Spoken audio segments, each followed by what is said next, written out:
Greetings from Mesa United Methodist Church of Albuquerque, New Mexico. We hope this message will be meaningful and relevant to your life and your relationship with God. We invite you to join us for worship on Sunday mornings. Our traditional service is at 8:30 a.m. and at 11 a.m. we gather for contemporary worship. More information may be found at our website, mesaviewumc.com. Now may you be blessed through the reading and hearing of God's holy word. Gospel reading is Luke 13, 6 through 9. And then he told this parable. A man had a fig tree planted in his vineyard, and he came looking for fruit on it and found none. So he said to the gardener, "See here, for 3 years I have come looking for fruit on this fig tree, and still I find none. Cut it down. Why should I be wasting the soil?" he replied. "Sir, let it alone for 1 more year, until I dig around it and put manure on it. If it bears fruit next year, well and good. But if not, you can cut it down." This is the word of God for the people of God. Thanks be to God. There was a little boy, and all he wanted in the world was for a pony. Every single day he'd come home and ask his parents, "When am I going to get a pony? Can I get a pony?" And every day his parents tell him, "No, you're not getting a pony." And when he asked why, his father would say, "You're not old enough, you're not mature enough to do all the work that having a horse would require. You just can't do it." But every day he would come home and say, "When can I get a horse?" So finally the father was getting a little sick of it, and he decided he was going to teach his son a lesson. And so while his son was at school, he had a large pile of horse manure delivered to the backyard. And as the little boy was coming home, he could smell that distinctive odor, and he ran through the house out in the backyard and saw the pile there and started hoopering and hollering, ran into the garage and grabbed a shovel and went out and was just shaking with excitement, screaming and singing and shoveling the manure. And his father comes out and says, "What are you doing? Why are you so excited? Don't you know how much work it's going to take to clean up all this manure?" The little boy says, "Yes, but with all this manure, there's got to be a horse in there somewhere." For the past few weeks, we've been looking at the lessons we can learn from life on the farm to teach us how we grow in our faith. The first week we talked about being stuck in the mud, and our natural inclination when we're stuck is to press the accelerator a little harder and spin our wheels and get stuck even further. So we said that the first thing to get ourselves out of the mud and muck of life is to recognize first that we're stuck, and second that we need something more powerful than we are to pull us out. And so first step of discipleship is to accept, surrender, and follow Christ. Then in the second week, we looked at how weeds can grow up and choke out our spiritual lives, and so we need to practice the spiritual disciplines every day in order to keep those weeds at bay. And we talked in particular about doing daily scripture reading and daily prayer. Last week, we were going to hear about the need for community. Since I wasn't here because of that, we'll bump that till next week's sermon. But the fourth key to understanding Christian life is manure. And I'm indebted to Reverend Adam Hamilton for this message. I actually just stole this from him. The entire sermon series is built around this one piece. But manure is the fourth key to a Christian life because manure happens. You've probably seen a bumper sticker. It didn't say manure happens. It said something else, but that's what it meant. And you might have even said that sometime in your life, that manure happens. Now, this sermon is going to be a little earthier than other sermons, and I'm not talking about it in order to be funny or controversial, but we have to deal with the manure that happens in our lives. Understanding how we deal with that and what to do with it will impact not only how we live our lives, not just as Christians, but in all aspects, but also how our lives impact others as well. Now, if you've ever had livestock or know somebody who's had livestock, you know that you need to have a manure management plan, an MMP. This is one of the things I learned in researching for this, is if you're dealing with livestock, you have to have a manure management plan. Some of you know this, but according to the University of Rhode Island Extension Program, the average horse produces 50 pounds of outputs every single day. That's 5 tons a year.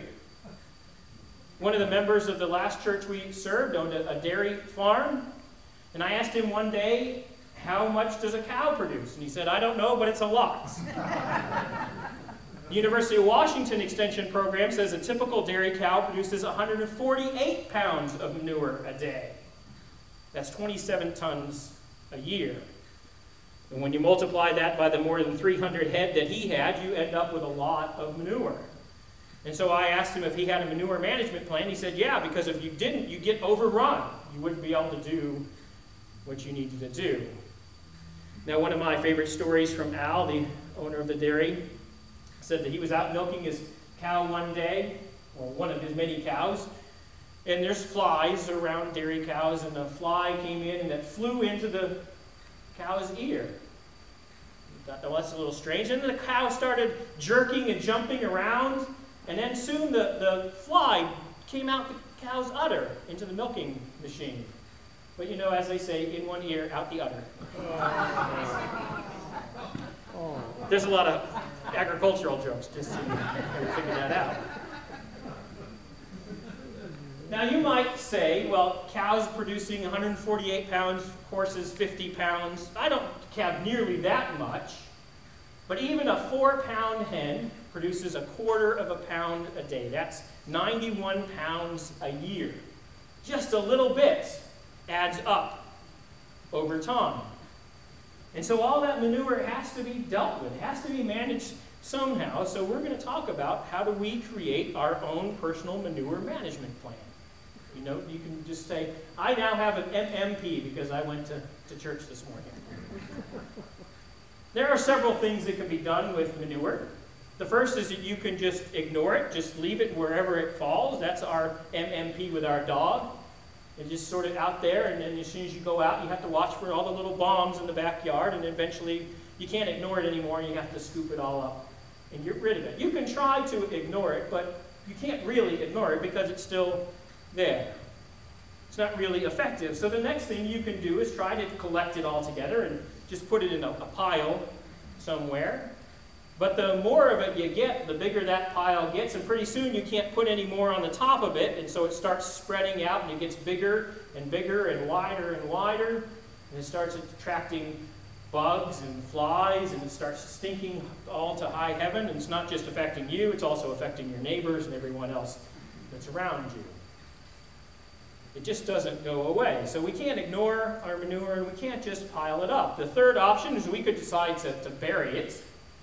There are several problems with that. The first is simple logistics of how many holes and how deep do those holes have to be to take all the manure and put them in there and then cover it up. But the biggest problem with covering manure is it needs sunlight and oxygen in order to break down.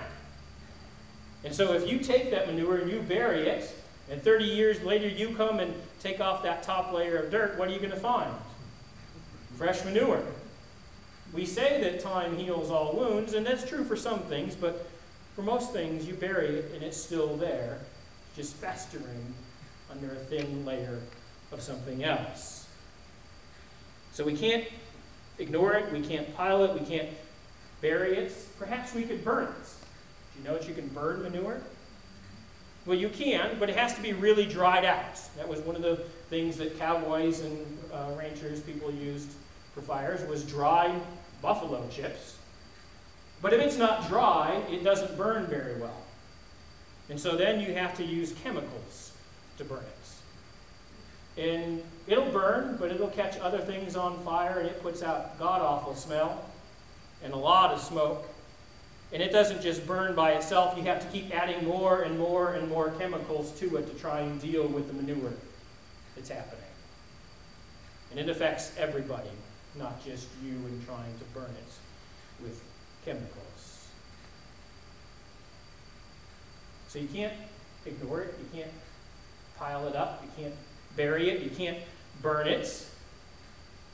So what do you do with it? Well, we know that manure can be helpful and useful, right? That's what the guy says in the parable this morning is, give me a year. I'll put some manure around the tree and try to bring it back to health, give it the nutrients it needs in order to make that tree healthy again. Now, that's what we really want to be doing with the manure that happens. We want to try to get rid of it, make it healthier, and make it something useful for us. But we don't really know how. And there's some people who sort of want to revel in that. I know people like that, but Murphy's Law is what they're all about. Anything can go wrong will. And they obsess about the 99% of the things that'll never happen, but they sort of want to revel in that manure. And anytime you go around them, you come away with a little bit stuck on your boots. You got to shake it off, you stink just a little bit, and pretty soon you stop wanting to be around them. And maybe some of us have even done that, and we've lost people who said, I just can't be around you anymore, John. You're stuck in your manure. You need an MMP. What are you going to do about it? So how do we take that manure and make it something that's helpful to us, something that's healthy for the crops that we grow? Well, we compost it. And there's two important keys to composting. The first is time. They said you can't just spread manure out onto your fields if it's fresh. Well, you can, but it doesn't do you any good because manure takes nitrogen in order to break down. And so if you spread it on your fields rather than helping your plants, it'll actually suck the nitrogen out of the soil in order to break itself down. It'll actually hurt your crops. It takes time. This is where the time wound heals all wounds might come into play if we're dealing with the stuff that's happening to us effectively. But it takes time. We're in another round of mass shootings. But after the shootings at the movie theater in Aurora, Colorado several years ago on the Monday, that occurred on Thursday morning, some of you may remember, Wednesday evening, because now it's Thursday morning. On Monday morning, there was headlines in multiple papers about how the victims were saying that it was a nightmare they just couldn't shake, and that they still couldn't sleep at night, and they were still having anxiety attacks. It's 4 days since they were just involved in a horrific event, and we're shocked that they're still feeling the after effects of it. As if somehow, oh, it's Monday, 4 days, what do you need, a week? Sometimes there are things that are so horrific, so much manure, that it takes time to get past what's going on. That when it's so fresh, it can't be spread out into the fields. It's too fresh to be able to deal with it. It takes time to move past some of those things. So the first part of composting is time. You can't just spread it out immediately and hope that it goes away. It'll do more damage. Do you know that John Deere stands behind all of their products, but they don't stand behind the manure spreader? Took some of you a while. I'm glad you got there. So the first part of composting is time. And the second part is that it has to be turned. Manure will not break down unless it's turned over. That's why you now see composting bins. You can go to the next one, Al, that rotates. So it would make it easier to rotate the stuff that you're putting in your composting bin. Now, you want to make a guess how often you have to turn over your compost pile to break it down? Weekly. Weekly, that's right. According to the Virginia Tech Extension Program and others, manure piles have to be turned over every 7 days. Every 7 days, you have to turn over your manure pile. Does anybody see the connection there? How often do we gather for worship? Every 7 days. Every 7 days in order to make your manure into compost, to make it something that gives life to other things, it helps to heal your crops and to give them the nutrients they need in order to grow and to produce that abundant produce. Life abundance, as Jesus says. In order to make that compost, you have to turn your compost pile over every 7 days. And we gather for worship every 7 days. It could just be a coincidence. But I don't think so. And what happens when you turn your compost pile over is not only does the outcome make something that's healthy and something you can use, but it actually reduces the amount of manure you started with by more than 50%.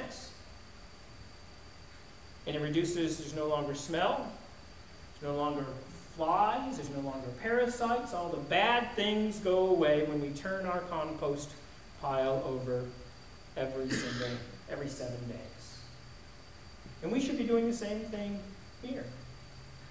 So if you're coming into worship and you're not turning your things over to God, that we're not turning them over to each other as to carry one another's as burdens, as Paul says, or to make confession to one another, as James tells us to do, to ask for forgiveness, then we're not doing one of the things that worship allows us to do. And now whenever somebody says to you, well, why do I need to go to worship? You know, I can go out in the mountains and be by myself and worship God. You say, that might be true, but how does that fit into your MMP? Are you turning things over out in the wilderness or watching the NFL on Sunday morning? We turn it over together. It's that community piece. Manure happens. It's just part of life. God doesn't make the manure happen, but God allows us to be transformed, or our manure to be transformed. But we also have to participate in that activity. It's not just saying to God, I want you to take this from me. It's about actively trying to give it over to God, about turning it over to God, and allowing Jesus to transform the manure of our life, to expose it to sunlight and to oxygen so they can be broken down, to expose our hurts so that they can go away, so they can become something useful and helpful to us. The first step to discipleship is to accept, surrender, and follow. The second step is to practice the spiritual disciplines so we keep the weeds from growing up to choke our faith life out. The third step is community. The fourth step is worship, about turning our manure piles over, to give us that compost that we can then spread out, to give life, to give nutrients, to give health, not only to our spiritual crops, but to the world's spiritual crops, to produce not just life, but life abundant. I pray that you will be so, my brothers and sisters.